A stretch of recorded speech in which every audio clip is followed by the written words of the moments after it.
হিন্দুলকে সমস্ত সত্যি বলে দিল অপর্ণা। সে আর্য স্যারকেই ভালোবাসে, এই বিয়ে সে করতে পারবে না। এমনটি দেখতে পাবেন আজকের পর্বে। বিস্তারিত জানতে ভিডিওতে একটি লাইক দিয়ে পুরো ভিডিওটি দেখতে থাকুন। গল্পের শুরুতে আমরা দেখতে পাবো আর্য তার মাকে বলছে, মা আমার তো সবকিছু হারিয়ে গিয়েছে, তুমি আমাকে দাও না, এই গাছটা আমাকে জীবিত করে দাও, তাহলে আমি আর কিচ্ছু চাই না, এই গাছটা অন্তত পক্ষে আমার কাছে থাক। যা শুনে আর্যর মা বলতে থাকে, আর্য তুমি এভাবে বলো না, আমার খুব কষ্ট হচ্ছে, আমি যেভাবেই হোক এই গাছটা ঠিক করার আপ্রাণ চেষ্টা করব, তুমি যাও আমি দেখছি। তখন আর্য বলে, মা সব শেষ মা, এটা বলে এখান থেকে চলে যায় আর্য। আর আর্যর মা অনেক কষ্ট পেতে থাকে। আর গাছটির সামনে গিয়ে বলে, কিভাবে হলো, গাছটা তো ঠিক ছিল, গাছটা কিভাবে এরকম হলো, আমি তো আর্যকে কথা দিয়ে দিলাম, আমি দেখছি কিভাবে গাছটাকে আমি জীবিত করব। এটা নিয়ে খুব চিন্তা করতে থাকে আর্যর মা। অন্যদিকে দেখা যায় অপর্ণাদের বাড়িতে হিন্দুল এবং তার মা চলে এসেছে। বলছে, অপর্ণা তুমি কি বের হচ্ছ, আমাদের একটু তোমাদের সঙ্গে কথা ছিল, এজন্যই চলে এসেছি। তখন অপর্ণা কিছুই বলে না, শুধু চুপ করে থাকে। তখন অপর্ণার মা বলে, হ্যাঁ দিদি এসেছেন, আসুন। আর তখন অপর্ণা বলছে, ঠিক আছে আন্টি আপনি যান আমি আসছি। তখন হিন্দুলের মা বলে, তুমি গেলে কিভাবে হবে, তোমাকে তো থাকতেই হবে, আর মেয়ে মানুষের এত অফিস কি, আমাদের তো সংসারই সব, জানো তো। যখন হিন্দুল জন্ম নিল, যখন হিন্দুল আমার জীবনে এলো, তখন থেকে তো আমি সবকিছুই বাদে দিয়েছি, সংসার আর আমার বাবুসোনা এসব, তখন আর বাইরের কোনো চিন্তাই ছিল না, বুঝতে পেরেছ। আর তখন হিন্দুল বলে, মা তুমি তোমার মতো লাইফ বেছে নিয়েছো, তাই বলে সবাই যে সে লাইফ বেছে নিবে তার তো কোনো মানে নেই, আর তাছাড়া যুগ এখন অনেক পাল্টেছে। তখন অপর্ণার মা বলে, ঠিক আছে আপনারা ভিতরে আসুন, ভিতরে এসে কথা বলুন। আর তখন অপর্ণা চলে যাবে আর হিন্দুলকে বলতে থাকে, আচ্ছা আপনার সঙ্গে আমার একটা কথা ছিল। তখন হিন্দুল বলে, হ্যাঁ কোথায় কথা বলবেন। তার শুনে অপর্ণা বলে, আমি আপনাকে মেসেজের লোকেশনটা পাঠিয়ে দিব, কোথাও কেঁপে বসে কথা বলবো, ঠিক আছে। তখন এই কথা বলে অপর্ণা চলে যায়। এদিকে যা দেখে অপর্ণার মা খুব ভয় পেয়ে যায়, বলছে ওই হিন্দুলকে কি বললো, আর্য স্যারের ব্যাপারে সব বলে দিবে না তো, তাহলে তো সব শেষ হয়ে যাবে, এটা নিয়ে ভয় পেতে থাকে। এদিকে দেখা যায় আর্য অফিসে চলে এসেছে। আর্য এসে অপর্ণার কেবিনের দিকে তাকায় আর বলছে, আজও আসেনি অপর্ণা। তখন আর্য তন্ময়কে বলে, তন্ময় এই যে আমাদের নতুন অর্ডারটা লঞ্চ হতে চলেছে, এটার ব্যাপারে তুমি কোনো আপডেট জানো। তখন বলে, না স্যার এটা তো অপর্ণা জানে। যা শুনে আর্য বলতে থাকে, তার মানে কি তুমি কিছুই জানো না।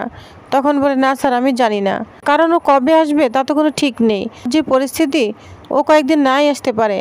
তখন আর্য রাগান্বিত হয়ে যায়, বলছে, শুনো অর্ণা, দায়িত্ব তোমার থেকে বেশি আছে, এটা নিয়ে তোমাকে বলতে হবে না, তুমি তোমার দায়িত্ব কি পালন করেছো, আর তো কিছু না কিছু আপডেট জানা উচিত ছিল, তাহলে তো কিছুই বলতে পারোনি, শুধু অন্যের দোষ দিবে না। আর শোনো, অর্ণা আসলে আমার চেম্বারে পাঠিয়ে দিবে, বুঝতে পেরেছো। এখন বলে, ঠিক আছে ছাড়। এখন আর্য রাগান্বিত হয়ে চলে যায়। এদিকে তন্ময় তার একজন কলিগকে বলতে থাকে, কি ব্যাপার, কি কেসটা হলো, দুদিন আগে যার হাত ধরে অফিসে ঢুকলো, এখন সে আসবে কিনা এটাই জানে না। তো দুজনে এটা নিয়ে কথা বলতে থাকে। অন্যদিকে দেখা যায় আর্যর মা গাছটা নিয়ে খুব টেনশন করছে, বলছে আমি কি করে কি করব, গাছটাকে আমি কিভাবে বাঁচাবো। তখনই দেখা যায় ওইখানে তারাসুন্দরী মা চলে এসেছে।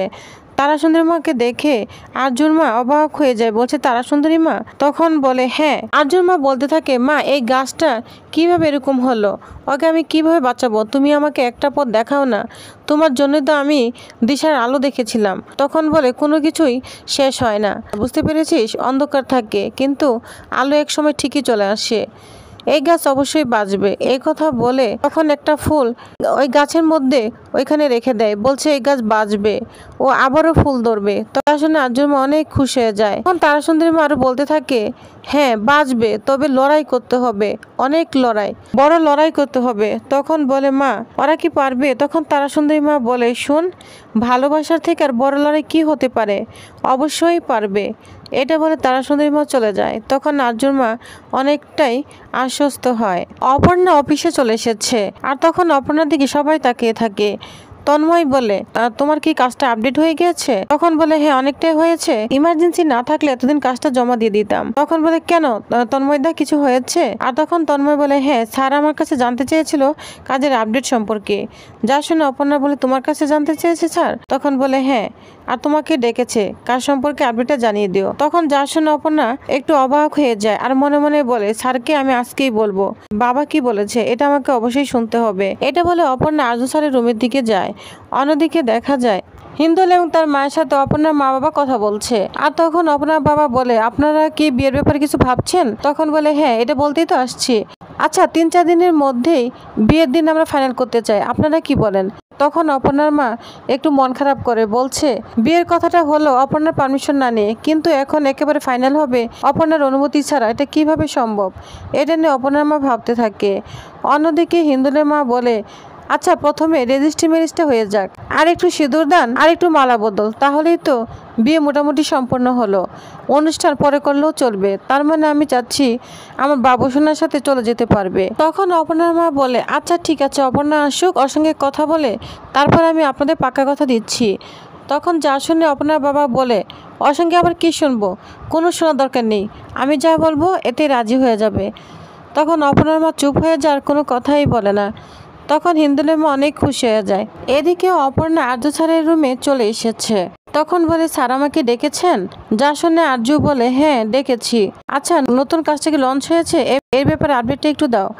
তো কাজ ব্যাপারে কথা বললে অপর্ণা অনেক কষ্ট পেতে থাকে, বলছে, স্যার এই কাজের জন্য আমাকে ডেকেছেন, আর কোনো কথা নেই আমার সঙ্গে? আর কোনো কথা নেই? আর তখন বলে, অপর্ণা আমি আর কি কথা বলবো, কি কথা শুনতে চাও? তখন অপর্ণা বলে, আমাকে আর কোনো কথাই বলার নেই। যা শুনে আর্য বলে, শোনো আমি কি বলবো, কি বলা থাকতে পারে? তোমার মা বাবা কখনো এটা মেনে নিবে না। তোমার থেকে আমার বয়সের ব্যবধান অনেক বেশি। তোমার মতো মেয়ের সঙ্গে আমার মতো বয়সের লোকের সঙ্গে বিয়ে অসম্ভব, কেউ মেনে নিবে না। মেনে নিবে না অপর্ণা? যা শুনে অপর্ণা বলে, স্যার এই ব্যবধান কিন্তু আগেও ছিল, এখনও আছে। সব কিছু মেনেই কিন্তু আমাদের সম্পর্কটা আমরা এগিয়েছি। আপনি কিন্তু কথা দিয়েছিলেন আপনি আমার পাশে থাকবেন, কিন্তু এখন কি আমি বুঝবো স্যার আপনি হেরে গিয়েছেন? যা শুনে আর্য বলে, তুমি যদি মনে করো আমি হেরে গিয়েছি তাহলে হেরে গিয়েছি, কারণ তোমার মা বাবাকে কষ্ট দিয়ে তুমি কি সুখে থাকতে পারবে? তাদের বিরুদ্ধে গিয়ে কঠিন পদক্ষেপ আমি নিতেই পারি, সুখী হতে পারবে তুমি অপর্ণা? তারা কেউ আমাদের সম্পর্ক মেনে নিবে না, তাহলে আমি আর কি করব? কি করার আছে আমার? তখন অপর্ণা বলে, স্যার ভালোবাসার অধিকার সব থেকে বেশি। তখন আর্য বলে, তুমি তোমার মা বাবার বিরুদ্ধে গিয়ে ভালোবাসা কিভাবে লড়বে? তখন অপর্ণা বলে, ভালোবাসার শক্তির কাছে স্বয়ং ঈশ্বরও হার মানে, তাহলে সেখানে আপনি যদি হার মেনে থাকেন তাহলে আমি কাকে নিয়ে লড়াই করব? স্যার আমি সব কিছু আপনার জন্য করতে পারবো, যদি আপনি আমার পাশে না থাকেন তাহলে। অনেক কথা বলে অপর্ণা এখান থেকে চলে যায়। এদিকে আর্য খুব কষ্ট পেতে থাকে। তখন আর্য মনে মনে বলে, শোনো অপর্ণা, আমি তোমার কথা রাখবো, তোমার বাবা মায়ের কথা ভাববো, আমি কিছুই বুঝতে পারছি না কোনটা নিয়ে ভাববো আমি। এটাই আমার আগে ডিসিশন ফাইনাল করতে হবে। তো এই কথা বলে অপর্ণা ডেস্কের সামনে চলে যায় আর্য। আর তখন অপর্ণাকে না দেখে অবাক হয়ে যায়। তন্ময়কে জিজ্ঞাসা করে, আচ্ছা অপর্ণা কোথায় গেল? তখন তন্ময় বলে, স্যার আপডেটটা আমি জানিয়ে দিতে পারবো। তখন আর্য রাগান্বিত হয়ে বলে, আমি জানতে চাচ্ছি অপর্ণা কোথায়, তোমাকে বলছি আমাকে কাজের আপডেট দাও। তখন বলে, অপর্ণা একটু বাইরে গিয়েছে। তখন আর্য বলে, আচ্ছা ঠিক আছে, আসলে আমার সঙ্গে দেখা করতে বলবে। তখন অফিসের বাইরে আর্যও চলে যায়। এদিকে অপর্ণা হিন্দুলের সঙ্গে দেখা করবে, হিন্দুলও চলে এসেছে। হিন্দুল অপর্ণাকে গাড়িতে উঠতে বলে। অপর্ণা বলে, গাড়িতে ওঠার কোনো দরকার নেই, কাছেই তো কেফ, আমরা হেঁটে যেতে পারবো। তখন হিন্দুল বলে, গাড়ি থাকতে হেঁটে যাবে কেন, ওঠো গাড়িতে উঠো। তো দুজনে গাড়িতে উঠে চলে যায়। তখনই ওই সময় আর্য চলে আসে। আর্য দুজনকে একসঙ্গে দেখে অবাক হয়ে যায়, খুব কষ্ট পেতে থাকে, বলছে, অপর্ণা হিন্দুলের সঙ্গে কোথায় যাচ্ছে? তখন আর্য বলে, আমি এসব নিয়ে কেন ভাবছি? অপর্ণা তুমি সুখে থাকো, অনেক ভালো থাকো, তুমি সুখে থাকলে আমার আর কিচ্ছু চাওয়ার নেই। এটা ভেবে আর্য অনেক কষ্ট পেতে থাকে। তো প্রিভিয়াস তাহলে নেক্সট আকর্ষণীয় পর্বে কি হতে চলেছে জানতে অবশ্য আমার সাথেই থাকুন। ধন্যবাদ।